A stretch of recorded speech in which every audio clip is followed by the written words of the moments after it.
മുതഅല്ലിമീങ്ങൾ ഇൽമു പഠിക്കുന്നതിൽ തന്നെ സമയം ചെലവഴിക്കണം.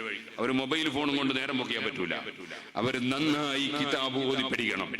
എവിടെ ഓടിപ്പഠിക്കുന്ന മുതഅല്ലിമാണെങ്കിലും കൃത്യമായി നന്നായി പഠിക്കണം. അവരെ സമയം നഷ്ടപ്പെടുത്തരുത്. നാട്ടുകാരായ വിദ്യാർത്ഥികൾ ഉസ്താദിന്റെ അടുക്കൽ വന്ന് കിതാബ് ഓതി പഠിക്കുകയും അതോടുകൂടെ തന്നെ അവരെ സ്കൂൾ പഠനം നടത്തുകയും ചെയ്യുന്നുവെങ്കിൽ അത് വലിയ നേട്ടമുണ്ടാകും. ഞാൻ ദർസിൽ പോകാൻ ഉദ്ദേശിച്ചിരുന്നില്ല. കാരണം എന്റെ കുടുംബം ഒരു മുസ്ലിയാരെ കുടുംബം അല്ല. അവർ കൃഷിക്കാരും ബിസിനസ്സുകാരുമാണ്. അതുകൊണ്ട് തന്നെ ഞാൻ ദർസിൽ പോകാൻ ഉദ്ദേശിച്ചില്ല. പിന്നെ അതിന്റെ പുറമെ ഒരു മുസ്ലിയാർ ഒരു ഉസ്താദ് ഒരിക്കലും പറയുന്നത് കേട്ടു, ദർസിൽ പോയാൽ ചൊറി പിടിക്കും. അതുകൊണ്ട് എനിക്ക് ദർസിൽ പോകാൻ പേടിയാണ്. ചൊറി പിടിക്കുമെന്ന് വിചാരിച്ചു. അങ്ങനെയൊന്നുമില്ല. അപ്പൊ എന്തോ ആകട്ടെ, അങ്ങനെ പോവാൻ പേടിയനു. ഞാൻ പോകുന്നില്ല എന്ന് വിചാരിച്ചു. പക്ഷെ എന്റെ നാട്ടിൽ ഒരു ദർസ് തുടങ്ങി. ആ ഉസ്താദ് മരണപ്പെട്ടു പോയി. അല്ലാഹു സ്വർഗം കൊടുക്കട്ടെ. കുവൈത്തിലാണ് മരിച്ചത്. അതേ കുവൈത്തിൽ ഒരുപാട് അറബികൾക്ക് ദർസ് നടത്തിയിരുന്നു. വഫാത്തായി പോയി. എന്റെ ബാപ്പക്ക് ഇൽമിനോട് വലിയ സ്നേഹമാണ്, മുതഅല്ലിമീങ്ങളോട് വലിയ സ്നേഹമാണ്, ആലിമീങ്ങളോട് വലിയ സ്നേഹമാണ്.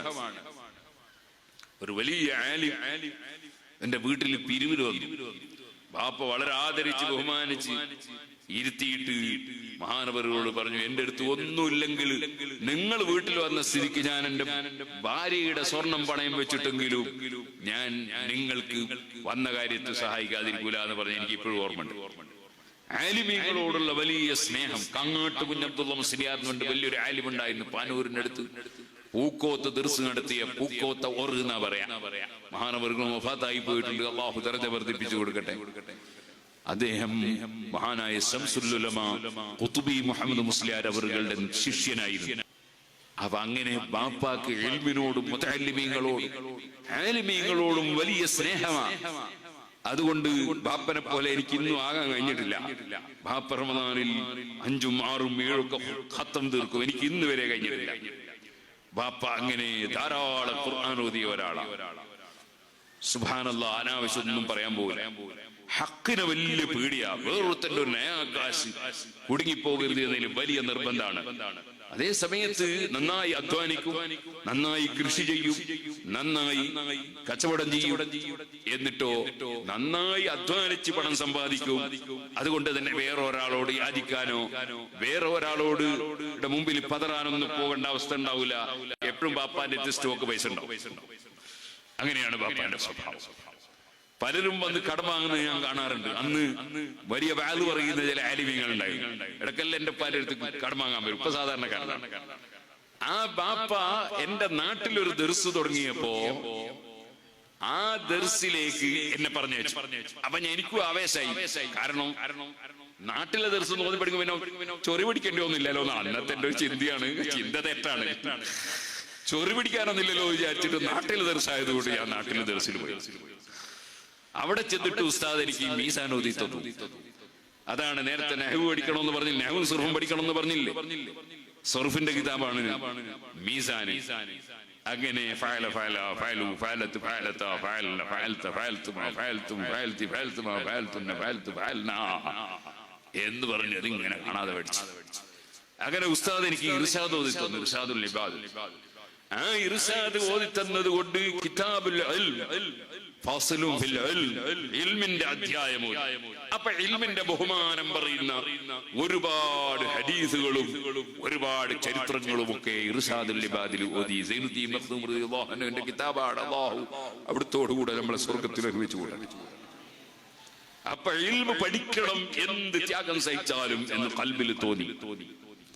അപ്പൊ പിന്നെ ഓരോ സമയത്തും അല്ലാഹുവേ ഇൽമു തരണേ എന്ന് ദുആ ചെയ്യാൻ തുടങ്ങി. ഓരോ കിതാബുകളും ഓതുമ്പോ അത് ഓതിക്കൊടുക്കാനുള്ള തൗഫീഖ് ലഭിക്കണേ എന്ന് ദുആ ചെയ്യാൻ തുടങ്ങി. അത് ആത്മാർത്ഥമായ ദുആയായിരുന്നു. പക്ഷെ നാട്ടുന്നായതുകൊണ്ട് കളിച്ചു നടക്കുന്നതിനിടയിലുള്ള ദർസാണല്ലോ. അതുകൊണ്ട് 3-4 കൊല്ലം ഓതിയിട്ട് എവിടെയും എത്തിയില്ല. ഖത്തർ നദിയാണ് എത്തിയത്.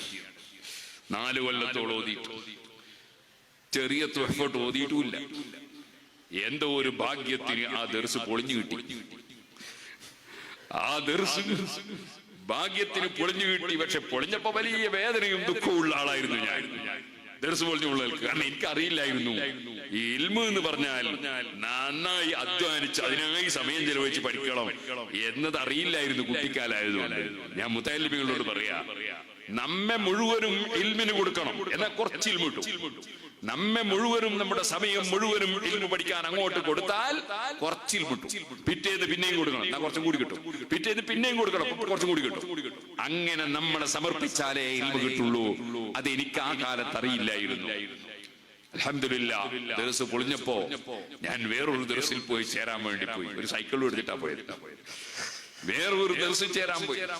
സൈക്കിൾ വല്ല ഒരു ഭാഗത്ത് വെച്ചിട്ട് ഉസ്താദിന്റെ അടുക്കൽ അവിടുത്തെ ഉസ്താദിനെ പോയി കണ്ട് ഉസ്താദിനോട് ഞാൻ പറഞ്ഞു, എനിക്ക് ഞങ്ങളെ നാട്ടിലെ ദർസ് പൊളിഞ്ഞു പോയി, എന്നെ ഇവിടെ ചേർക്കുമെന്ന് ചോദിച്ചു. നീ എന്തല്ലോ എന്നിട്ട് ഞാൻ ഉസ്താദിനോടൊന്നും കൂടി പറഞ്ഞു, ഞാൻ കുറെ കിതാബ് ഓതിയിട്ടുണ്ട്, പക്ഷെ ആ ഓതിയതൊന്നും ഒരു പൂർത്തിയായിട്ടില്ല, കുറെ കൂടി ഓതാനുണ്ട്, അതുകൊണ്ട് ഉസ്താദ് എന്നെ ഇവിടെ എടുക്കുമെന്നാ ചോദിച്ചത്. എനിക്ക് അത്രയേ അറിയുള്ളൂ.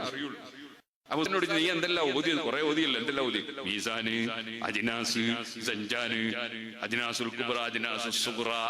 ഇപ്പൊ ഖത്തറിനതാ ഉസ്താദ് തമാശ കുറെ ഓതിയിട്ടുണ്ടല്ലോ എന്ന് പറഞ്ഞു. അപ്പൊ ഞാൻ വിചാരിച്ച കുറെ ഓതിപ്പോയി എന്നാണ്. ഇതെവിടെ എത്തിയിട്ടില്ല എനിക്കറിയില്ല. ഉസ്താദ് എന്നെ ദർസിൽ ചേർത്തു. ഞാൻ ആ ദർസിൽ ചെന്നു. അവിടുന്ന് തുഹ്ഫത്തുൽ വർദി, നേരത്തെ പറഞ്ഞില്ലേ ഇത് കുല്ലു ഇൽമിൻ എന്ന് പറഞ്ഞ് ബൈത്തിയിലില്ലേ ഇബ്നുൽ വർദി തങ്ങളുടെ തുഹ്ഫ, അതിൽ മുസ്തസിനത്തില്ല മുജബന്തം മൻസിബി വബഅദ നഫിയൻ വസബിഹി ഹിജ്തുബി എന്ന ബൈത്ത് ഉസ്താദ് ഓതി തന്നു. ഞാനത് പഠിക്കണം എന്നുള്ള ആഗ്രഹത്തിലും ആവേശത്തിലും 2 കിലോമീറ്ററോളം നടക്കണം ഭക്ഷണം കിട്ടാൻ വേണ്ടിയുള്ള വീട്ടിലേക്ക്. അതൊന്നും പിന്നെ പ്രശ്നമായിട്ടില്ല. അങ്ങനെ ഞാൻ അവിടുന്ന് ഇങ്ങനെ കാണാതെ പഠിക്കുകയാണ്. തുഹഫയിലെ ബൈത്ത് കാണാതെ പഠിക്കുകയാണ്. അസറിന്റെ ശേഷം മുത്തഅല്ലിമീങ്ങളെല്ലാം ഇറങ്ങിപ്പോയി, നടക്കാൻ പോയി. ഞാൻ പോയില്ല. എങ്ങനെ പഠിക്കുകയാണ്. ഉസ്താദ് എന്നെ വിളിച്ച്, അബ്ദുറഹ്മാനെ നീ പോകുന്നില്ലേ എന്ന് ചോദിച്ചു. എവിടെ? മന്ത്രി വരുന്നുണ്ട് പാലം ഉദ്ഘാടനം ചെയ്യാൻ വേണ്ടി, വാണിമേൽ പാലം. മന്ത്രിനെ കാണാൻ കുട്ടികളെല്ലാം പോയല്ലോ, നീ പോകല്ലേ? ഞാൻ അവിടെ മന്ത്രിനെ കാണാൻ വന്നില്ല, ഞാൻ പഠിക്കാൻ വന്നതാണ്. ഞാൻ പോയില്ല. ഞാൻ ഇരുന്ന് അവിടെ നിന്ന് കിതാബ് പഠിച്ചു എന്ന് മാത്രമല്ല, ഭക്ഷണം കഴിക്കാൻ പോകുന്ന വീട്ടിലേക്ക് പോകുമ്പോ ഞാൻ നഹ്വിന്റെ കിതാബ് കൈ പിടിച്ചിട്ട് നടത്തത്തിൽ തുഹഫയിലെ ഓരോ ബൈത്തും കാണാതെ പഠിക്കാൻ നോക്കി. ഭക്ഷണം കഴിക്കുന്ന വീട്ടിൽ പോയിട്ട് ഭക്ഷണം ചിലപ്പോൾ കൊണ്ടുത്തരാൻ സമയം പിടിക്കും. അപ്പൊ അവിടെ വെറുതെ ഇരിക്കാൻ കഴിയൂല എന്ന് വിചാരിച്ചിട്ട് അൽഫിയും കൈ പിടിച്ചിട്ട് അതേ ഭക്ഷണം കഴിക്കുന്ന വീട്ടിലേക്ക് പോയി.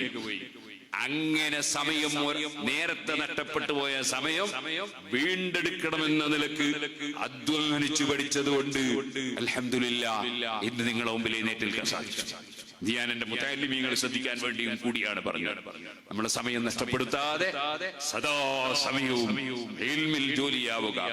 നാട്ടിലൊരു ദർസ് ഉള്ളത് കൊണ്ട് അവിടെ പോയി തുടങ്ങിയത് കൊണ്ടാണ് എനിക്ക് അങ്ങനെ ഒരു അവസരം ഉണ്ടായത്. നാട്ടിലെ ദർസിൽ നാട്ടിലുള്ള ചെറുപ്പക്കാർ കുട്ടികൾ പോയി ഉസ്താദിന്റെ അടുക്കൽ വെച്ച് പഠിക്കാൻ നോക്കണം. രക്ഷിതാക്കൾ കുട്ടികളെ പറഞ്ഞേക്കണം. അതോടുകൂടെ തന്നെ ഞാൻ ഓർമ്മപ്പെടുത്തുന്നു, നമ്മൾ വലിയവർക്കും ദർസ് പറ്റും. ഒരു ചെറിയ സമയം, ഉദാഹരണത്തിന് അസറിന്റെ ശേഷം ഒരു ചെറിയ ദർസ് വലിയവർ എത്ര വലുതായാലും, സിദ്ദീഖ് റളിയല്ലാഹു അൻഹു ദർസ് ചേരുമ്പോ 40 വയസ്സുണ്ട്. നബി സല്ലല്ലാഹു അലൈഹി വസല്ലം ദർസ് ചേരുമ്പോ 40 വയസ്സുണ്ട്. അതുകൊണ്ട് വലിയവർക്കും പറ്റും ദർസ്. അതെങ്ങനെ? ഒരു ഹദീസ്, അല്ലെങ്കിൽ ഒരു ആയത്ത്, ഒരു ഹദീസ്. അതെ, റിയാദുസ് സാലിഹീനിൽ ഒരു ഹദീസ്, അല്ലെങ്കിൽ മിസ്കാത്തിൽ ഒരു ഹദീസ്, അല്ലെങ്കിൽ അതേ ഒരു ചെറിയ ഖുർആനിലെ ഒരു സൂറത്തിന്റെ തഫ്സീർ, അല്ലെങ്കിൽ ഫത്ഹുൽ മുഈനിലെ ഒരു അധ്യായം, നിസ്കാരത്തിന്റെ ശർത്ത്. ഉദാഹരണം പറയാം. അങ്ങനെ ഒരു ചെറിയ 10-15 മിനിറ്റുള്ള ക്ലാസ് വലിയവർക്കും എടുക്കാൻ പറ്റും പള്ളിയിൽ.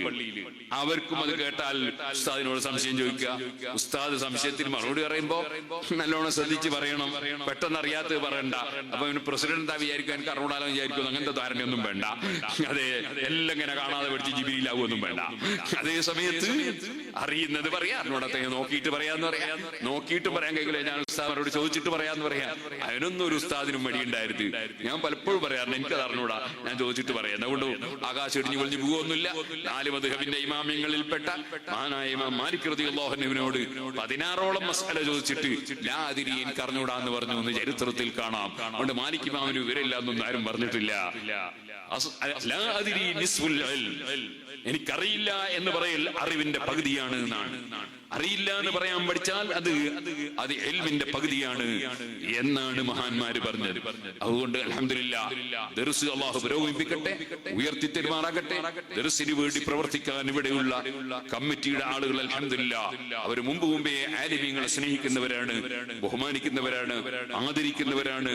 ദർസിനെയും മുതഅല്ലിമീങ്ങളെയും സ്നേഹിക്കുന്നവരാണ്, യതീമുകളെ സംരക്ഷിക്കുന്നവരാണ്, നല്ല കാര്യങ്ങൾ ഒരുപാട് ചെയ്യുന്നവരാണ്. കൊണ്ടങ്കേരിയിലും പരിസരങ്ങളിലുമുള്ള നല്ലവരായ ജനങ്ങൾ ഇനിയും ഒരുപാട് നല്ല കാര്യങ്ങൾ ചെയ്യാൻ അല്ലാഹു നിങ്ങൾക്കും നമുക്കും തൗഫീഖ് നൽകുമാറാകട്ടെ.